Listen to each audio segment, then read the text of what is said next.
What's up, y'all? It's your girl Shon, and welcome to the first episode of the Shon Show, where we talk about everything sports, specifically this week football. You might know me from Instagram, TikTok, or even the Facebook, but listen, here on YouTube, your girl is gonna go a little deeper. We're gonna talk about all the things from all the games, all the things you probably thinking and haven't said out loud. You know I got you.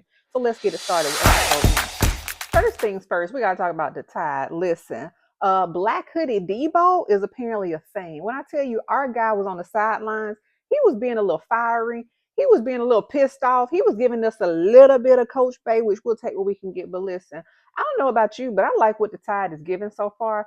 Sign me up for more of that this season. We canceled that subscription to the Struggle Bus Club, baby. Sign us up for the old school Tide. Ryan Williams, he showed us a little bit of what he working with. He done came back from that concussion. He done got his mind right. He's hitting the herb on the folks on the sideline, going back the other way. Ryan, we like that about you. Ty Simpson, all the things the folks said, they take it back. I didn't say it, but they did. But listen, Ty, he came out and gave us a little bit of that Tim Tebow speech. I remember the one where he's like, "This team depends on me, and we got a long season ahead. And I promise you, I'm gonna put my head down and go to work and get this thing right." the things Ty said, hold my beer. I'm gonna come out here and be accurate. Ty, we like that about you.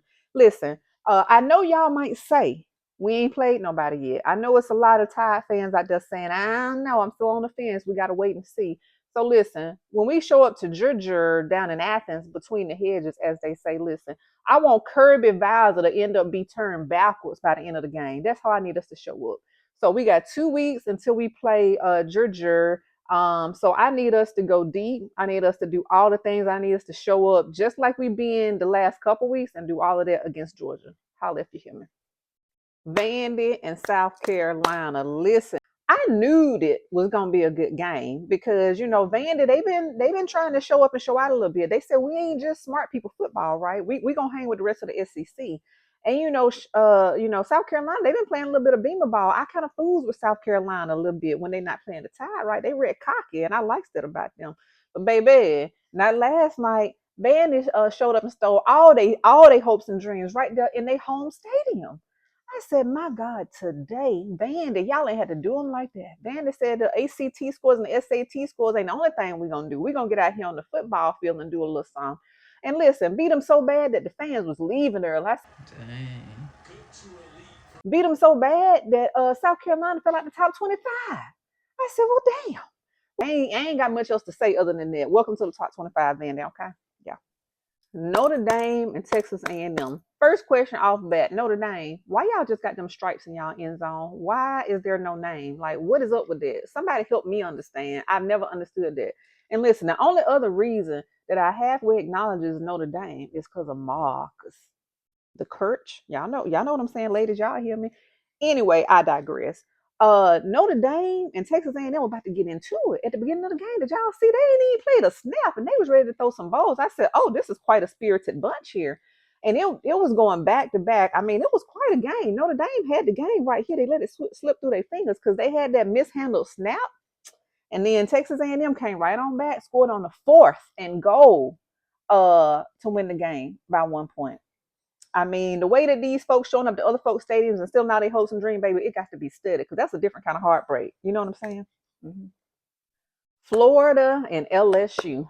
You know what? As much as Florida needed this win, I kind of expected it to be somewhat of a decent game, right? Because poor Billy Napier, baby, his seat is so hot it's on broil. And Brian Kelly, he strikes me as a football dad, like a bank teller type, with his little hat on and his little tucked in polo. I don't know. That's just how he strikes me. In any case, Florida, you cannot play in the SEC and have that many turnovers. Boy, I felt so bad for the little quarterback when he kept throwing them picks. I'm like, bro, who is you throwing the ball to? It ain't nothing but LSU folks over there. It was the strangest thing. I don't know what in the world is going on, baby. When I tell you Brian Kelly, even though he won the game, was still hot. When he got in the press conference, did y'all see it? One of the reporters asked him a question about the offense, and he went off on homeboy. What do you want? You want us to win 70-0 against Florida to keep you happy? No, I think you want to know why you can't run the ball. We can run the ball. Did you see the last play of the game? That's all you need. That quite tickled me. I said, okay, Brian, got a little fiery to you. But anyway, Billy Napier, what do y'all think gonna happen with him? Florida, y'all chime in here. I don't know. So congratulations, LSU. I guess y'all still number 3. So we'll see how long that sticks. Y'all got to come down to Tuscaloosa. So I'm hoping for the best for us. You know what I'm saying? There's so much more to talk about. There are so many amazing games. I'm going to end the first episode here. Thank you so much for tuning in. Would love to see you like, comment, and subscribe. Let me know in the comments what other things you would love to hear me talk about. Let me know what other games you'd like to hear me cover. And if you haven't already, visit my website. The link is in my bio and in the comments. Not only am I the president of the Bama Faithful, I also have my own clothing website where I sell Bama Faithful gear and gear for all the SEC teams. So listen, tune in next week. Let me know what you think. Tell all your friends, and I'll see you next time. Roll Tide.